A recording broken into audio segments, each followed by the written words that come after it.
Jadi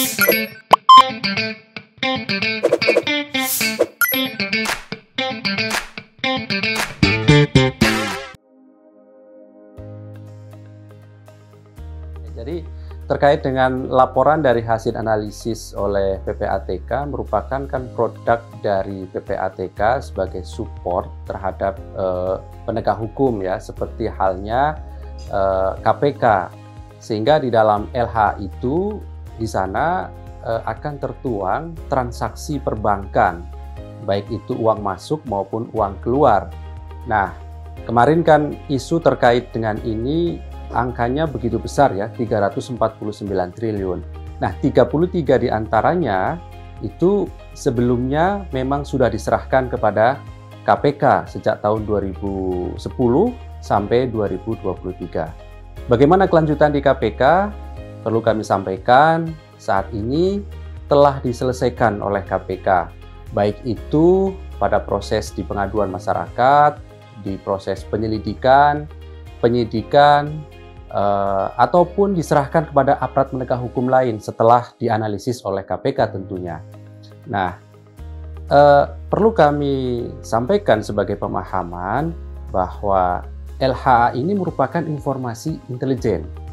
Jadi, tidak bisa kita simpulkan serta-merta di dalam LHA itu ada dugaan tindak pidananya sebelum penegak hukum kemudian melakukan analisis, melakukan klarifikasi, melakukan permintaan ke sejumlah pihak, sehingga nanti dapat disimpulkan apakah transaksi di dalam LH tadi itu memang benar ada dugaan pidana.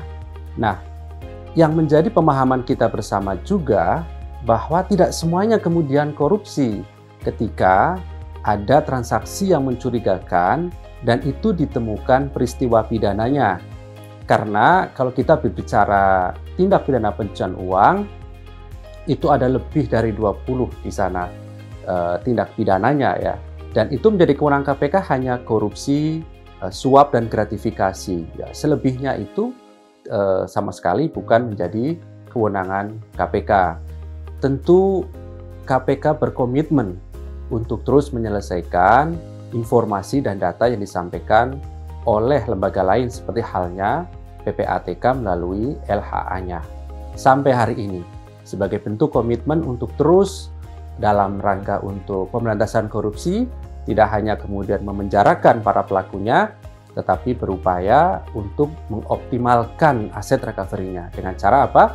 Melakukan perampasan terhadap harta benda, terhadap aset-aset, hasil tindak pidana korupsi yang dinikmati oleh para koruptor.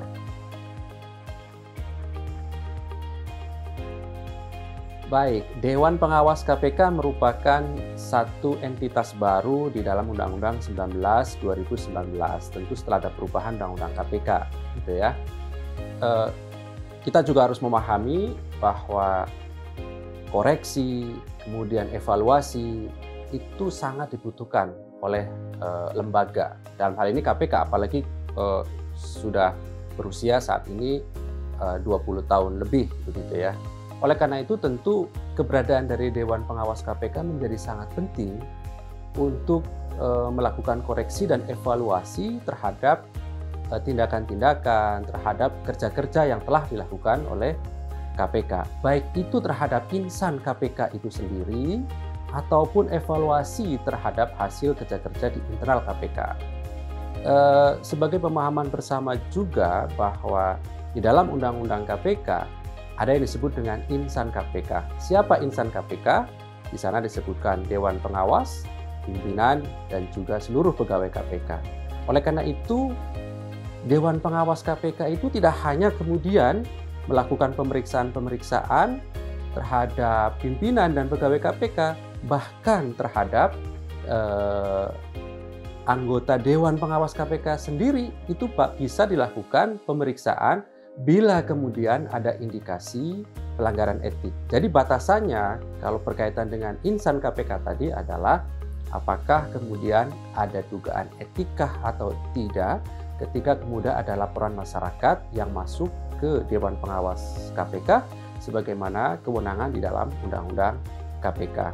Oleh karena itu tentu penting bagi kita semua untuk melihat bahwa peran dari Dewan Pengawas ini menjadi penting, dan kami meyakini bahwa Dewan Pengawas KPK hingga saat ini independen dan profesional ketika memproses setiap laporan masyarakat.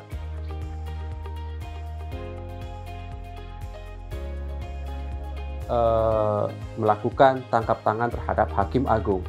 Dan setelah kemudian KPK kembangkan pada proses penyidikan, sampai hari ini telah menetapkan sebanyak 17 orang sebagai tersangka.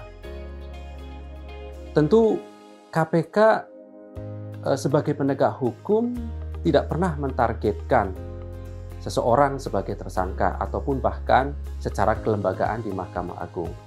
Tetapi bersama masyarakat, karena setiap penanganan perkara itu pasti karena ada laporan masyarakat yang masuk ke KPK.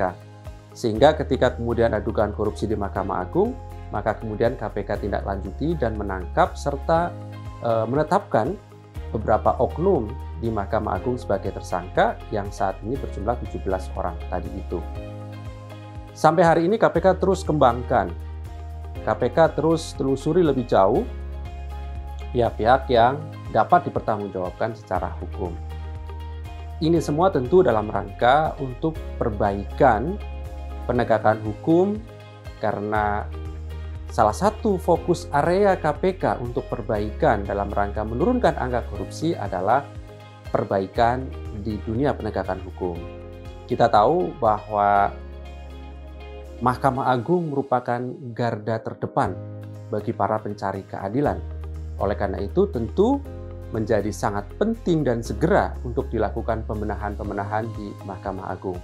Ketika ada oknum yang kemudian menyalahgunakan jabatannya, kekuasaannya, kewenangannya ketika untuk mengadili sebuah perkara yang dibutuhkan keadilan, kepastian, kemanfaatan, tetapi kemudian disalahgunakan, maka KPK tidak hanya menangkap para oknumnya, tetapi upaya-upaya pencegahan sistemnya juga KPK lakukan. Dan ini sudah kemudian kami serahkan, KPK berikan masukan-masukan kepada Mahkamah Agung untuk perbaikan-perbaikan di masa yang mendatang, sehingga harapannya benar-benar para pencari keadilan itu akan mendapatkan keadilannya.